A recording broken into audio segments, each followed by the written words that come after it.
In 1939, a movie would come out, a movie that would make a permanent mark on pop culture.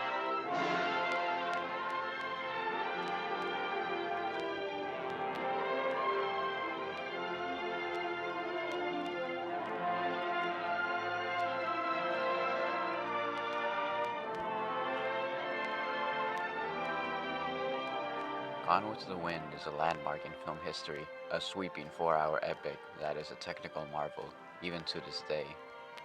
It's a massively successful film. In fact, adjusted for inflation, it is the highest grossing film of all time. It is widely considered among several critics to be one of the greatest films of all time. It's also pretty racist. I don't know nothing about butts and babies. I don't know. You told me you knew everything about it. Even upon release, Gone with the Wind has garnered criticism from the black community for its glorification of the Confederacy and its stereotypical portrayal of black people. These problems are somewhat alleviated by the more humanized performances from the actors, with Hattie McDaniel even becoming the first black actor to win an Oscar, even though it was segregated. It was no The Birds of a Nation, but its more subtle racism can still be damaging. It was an unfortunate time for black actors. You either had to play servants or comedic relief, or you didn't act at all. And almost 60 years later, there would be another film owned by Warner Brothers that would touch upon this exact theme, that film being Cats Don't Dance.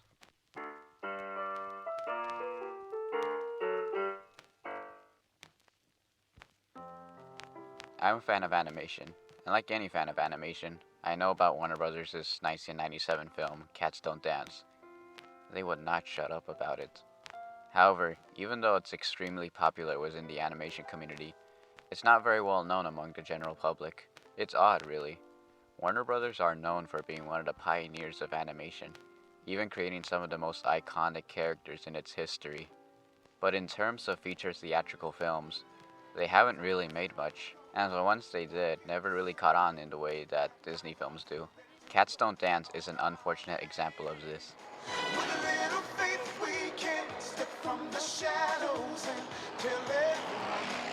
Originally a vehicle for Michael Jackson, the film was going to be about the lives of stray cats that lived in the Warner Brothers backlot. The idea would eventually evolve into the musical homage to the golden age of Hollywood that we all know today.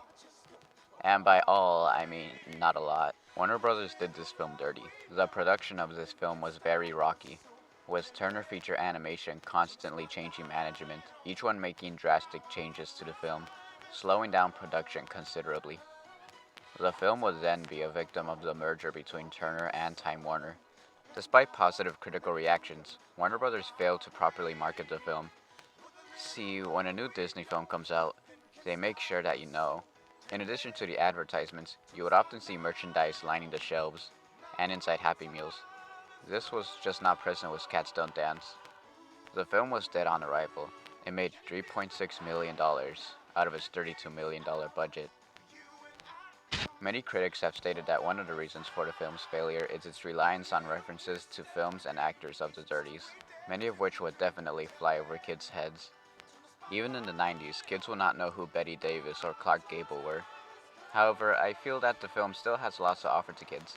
It maintains a frantic energy throughout the entire runtime. It's a cartoon, and it wants you to know it. The animation is very quick and snappy. It uses a variety of wacky sound effects to accompany the action. The colors are some of the most vibrant that you can find in film. It's no wonder that animation fans love this movie. It's basically catered to them. On the flip side, I do see where the critics are coming from. The film does seem to have a bit of an identity crisis. The cartoony aspects seem to be at odds with the references that only adults would get. They reference the Donner Party of all things. Yes, it's not unusual for something for kids to have adult references. Doubloons! Don't drop them. In fact, you can find plenty of videos compiling these moments on YouTube. But the entire personality of this movie is based on an era that many kids just don't care about. Sometimes these aspects can mesh together really well, such as with the very lively musical numbers done by none other than Randy Newman, with choreography done by the late and great Gene Kelly. Hollywood, where the streets are paved with gold. These are really the highlights of the film, and you can tell that the crew were giving it their all here. However, there are still times where I felt that the film is really holding back, due to its nature as a kids' film. I especially felt this with the film's social commentary. The film follows Danny, an orange and eternally optimistic cat who decides to leave his hometown of Kokomo, Indiana to pursue a career in show business. Once there, however, he faces a harsh reality. This is a world where both humans and anthropomorphic animals coexist, and animals are seen as second-class citizens. Danny was given a part in Mammoth Pictures' new film, Little Archangel, starring the spoiled brat Darla Dimple, but he soon gets disappointed with how small his part is. Meow. Is that all? What? Where's the rest? He then tries to give himself more screen time, Meow, mama, mama, mama, mama, meow, mama, mama, mama, on the sea. causing Darla to get her comically large bodyguard Max to intimidate Danny into subservience. How does the kitty cat go? Meow. Very good. Danny soon learns the truth. The humans are given all the important parts, while animals are typecast into minor roles. The cat says meow. This plot clearly parallels what actors of color had to go through in the 1930s. The early days of film were heavily inspired by vaudeville, and that comes with many issues. And by issues, I mean blackface. A lot of films, even the dramatic ones, made use of blackface to portray black characters, the most infamous example being The Birth of a Nation. That was eventually phased out for obvious reasons, and we began to see actual black people in roles. However, they were almost exclusively cast in subservient or comedic roles. Now, this wasn't universal. The films of Oscar Micheaux come to mind, but examples of the contrary tend to be rare. One example that comes to mind is the servant character type that prevailed in films of the 30s. If you were to pick any film from the 30s, you are very likely to find a black face, and when you do, they are most assuredly there to serve the main character. Maids, butlers, cooks, custodians are among the roles that black people had to settle for at the time. They were often portrayed as a comedic, yet loyal second fiddle to the more competent and dramatic white protagonists. Oh, Beulah. Yes, ma'am. Peel me a grape. In some cases, they are infantilized to the point that they are seen as equal to children, as seen in the Shirley Temple films. However, this could also be seen as a reflection of the times. During the Depression, black people were overwhelmingly working in service jobs. But even if that were true, it's still important to humanize these characters. And by the end of the 30s, there did seem to be more black characters with depth. One film that comes to mind is Imitation of Life, a drama that features a black woman struggling with her identity, as she is white passing. And this character type reached its peak with Gone with the Wind, a film I already mentioned. And despite my criticisms, these characters were still portrayed with more complexity than what would usually be seen at the time. However, the point still stands. If you were black in 30s Hollywood, you were very likely to be relegated to a servant role. So yeah, the film utilizes an old age trope of having animals act as an allegory for racial issues, a trope that is still being used to this day. And while I see the appeal of this, it's a very digestible way to cover complex issues. And that can be very useful, especially in a film aimed at kids. It's very easy for an allegory like this to fall apart under scrutiny, and unfortunately, this film doesn't really pull it off. In the film, the animals are likely supposed to represent minorities, alright, but the more privileged class are still humans. Not only this, but they're all still white. It's pretty lame to tell a story about the struggles of minorities, but not include any. I know that the filmmakers didn't intend any malice. I really believe that they had good intentions with this metaphor, but it just doesn't work for me. I would still be alright with the metaphor if they really delved into it, but sadly it just ended up being really shallow. This may be a result of it still trying to appeal to kids. This entire systemic issue gets quickly resolved by just exposing Darla to the public. I should have drowned you all when I flooded the stage! Flooded the stage! Flooded the stage! Flooded the stage! It feels too neat.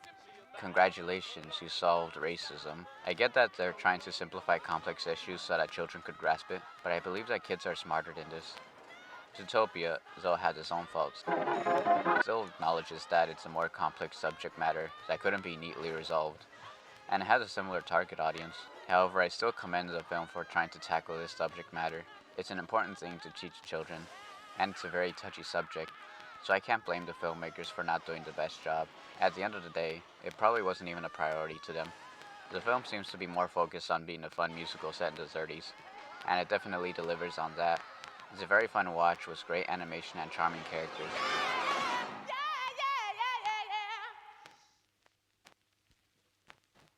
I feel like it could have done much more, but as is, it's still a good movie. Honestly, I believe the best way to present real-life inequalities to children is to just present them as is. No need for metaphors. I believe that children are smarter than we give them credit for, and they'll be able to grapple with real social issues without needing juvenile comparisons to animals. But hey, that just might be me. I guess I have to address the fact that even though I accused the film of oversimplifying a very complex issue, my video is also a pretty big oversimplification. Give me a break, I'm just one guy who thinks too much. I encourage anyone who somehow came across this to do your own research. There are people out there who are more knowledgeable and better writers than I will ever be. Cats Don't Dance is a pretty good movie that fucking died in the box office. It did so badly that it bankrupted its production company. Even though I have my share of problems with the movie, I would still recommend it. If you have an hour to spare, definitely check this out. It maintains a manic energy throughout and will keep you entertained. There is a clear passion shown in this movie, and it's a shame that Warner Brothers basically let this movie die. And who knows, maybe I'm wrong with my criticisms. Maybe this subject is way out of my league. Maybe this video was a mistake.